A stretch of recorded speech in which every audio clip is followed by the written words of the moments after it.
Hey guys, today on Rich with Cars, I'm gonna talk to you about should I be replacing the LC with something else? Stay tuned and we'll talk about that.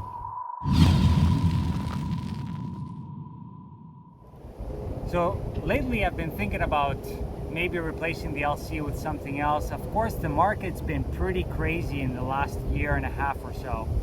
Of course, with low supply, high prices, high demand. So it's been a little bit tough to really take this market seriously. I know there's a lot of people out there that have been buying like crazy, but at the end of the day, I've actually had the LC for 5 years now. And I wanted to actually, maybe consider something else that could replace the LC. Of course, there are many different options in that price range, but I'm thinking of actually looking at something that might be a little bit higher in price range, probably in the 130 to 160. I've looked at a bunch of different stuff out there. Right now, with the market that we are in, it's gonna be very difficult to find something in that price range in terms of what I'm thinking about. But I've thought about many different vehicles. For example, I've looked at Aston Martin Vantage, I've looked at Nissan GT-R. One of my top choices was actually Mercedes-Benz AMG GT-R. Now these cars, or the majority of them, are going to be in the upper range, so let's just say probably in the 170 to 190 range, especially the AMG GT-R. But if I were to wait a little bit for the market to calm down, we could probably get down to about 150, 160. Now, of course, at the end of the day, the question really remains, what can actually replace the LC? So I've had the LC now, like I said, for about 5 years. And for the type of use that I have, which is basically, doing rallies, driving around town, I kind of I wouldn't say it's like a full-blown daily, but I would probably say that I drive it about 3 to 5 times a week. So, I also want to have something that's big enough or convenient enough to be able to put groceries. So, if I were to look at something like, for example, an Acura NSX for that matter, trunk space in that is not that great. Let's keep in mind that that doesn't have any front trunk space, despite the fact that the engine's in the rear. So what can I consider at that point? There's, like I said, the AMG GT-R, which I really love. That's got some pretty decent trunk space in the rear. Aston Martin Vantage also has that, and the Nissan GT-R also has very good trunk space. So that's one main consideration that I definitely want to take into account. The other one is also the fact that I want it to be an exotic, but not a full-blown exotic. Of course, I'm not looking for an R8. In my opinion, that's getting more into the exotic territory. These other cars that I'm talking about are like in the mid-range. So like it's getting into exotic, but it's not really a full-blown exotic. The other thing also is I'm looking for something that has the same type of interior comfort as the LC. Probably not up there with the LC, but something close to it.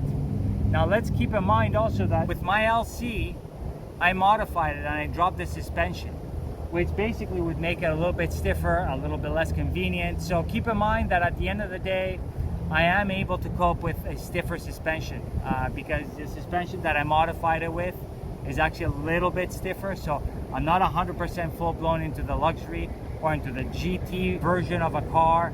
I am all about, the sportiness and the drivability of a car. So like I first said, first would be convenience, second would be sportiness of it. So AMG GT-R definitely has that.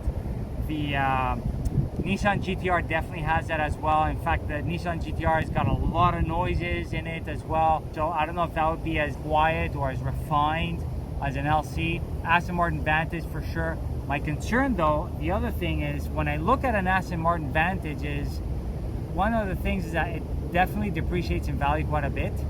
So that's why I would probably go for something used. But also is the reliability. I don't want to be constantly in the shop because at the end of the day, like I said, I want to be taking this car on a daily basis. Let's just say 3 to 5 times a week. I want to be able to use it. And if I'm constantly having issues with it and leave it at the shop, then it's going to be a little bit difficult to actually be able to drive that on a semi-daily basis. Of course, there are other vehicles out there like the BMW M4, the AMG C63, but those to me, keep in mind, I don't want to have something as sort of common as a C-Class or a 3 Series. To a lot of people, except for enthusiasts, they wouldn't be able to tell the difference. I still want to have that sort of sense of different feel. I mean, the LC definitely has that. I mean, look at that. You don't get to see that often on the road, especially a modified one. So you kind of get that with the AMG GTR, you get that with the Aston Martin, you get that with the Nissan GTR as well. Nissan GTR, I mean, it is nice, but it's not beautiful like this. Of course, there's also the C8 Corvette. I would love to actually potentially drive or test out a Z06. These just started getting sold right now, or people are able to put in orders on those. So it'll be a while before even being able to get my hands on one to test, to be able to even put an order on it. Even if I were to put an order on it right now, I'm not looking before a year and a half. So that would have to be new as well. There's several different options out there. Like I said, I'm not crazy about the R8, even though I do respect it quite a bit. So taking into consideration the sportiness, the luxury, interior refinement, the convenience, I'm looking for something that has all those, which I know for a fact the LC has given me, and that's why I've had it for such a long time. The last thing I wanted to mention was the LC has been around now for about 6 years, if I'm not wrong.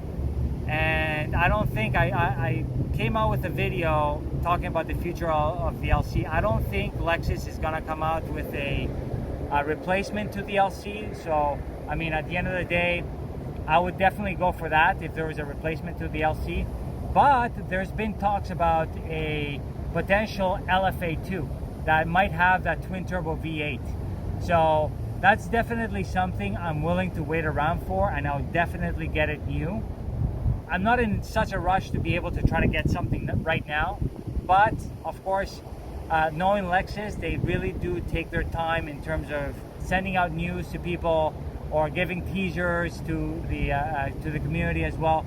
I know that Lexus has been trying to push their F brand and trying to start coming out with a little bit more of a larger lineup towards the sporty side of things. I really do hope that they come out with a replacement to the LFA. I think that would be probably my prime choice at this point right now, even if it's in the, let's say, $250,000 range. I have so much respect for Lexus and what they do, which is why I have Lexus right here as a backdrop, because I want to stay with the brand, and I do love the brand quite a bit. So if Lexus were to come out with something that's quite solid, there's also talks about the replacement to the RC, so we will see also a replacement to the RCF. That's another choice as well.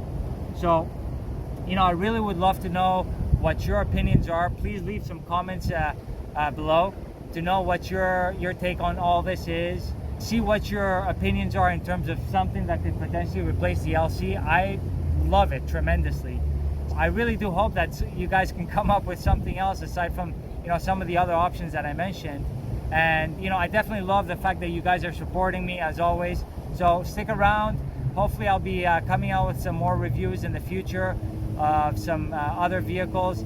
What I'm trying to do right now is try to come out with some videos of vehicles that basically compare to the LC, or that are close competitors to the LC. So if any of you out there are in the Central Florida region and have anything like a Porsche 911, a 991.2, or even a 992 that you're willing to actually allow me to review, no driving required, I definitely appreciate it very much. Once again, guys, thank you so much for your support, and I hope you guys stick around for the next one. Take care.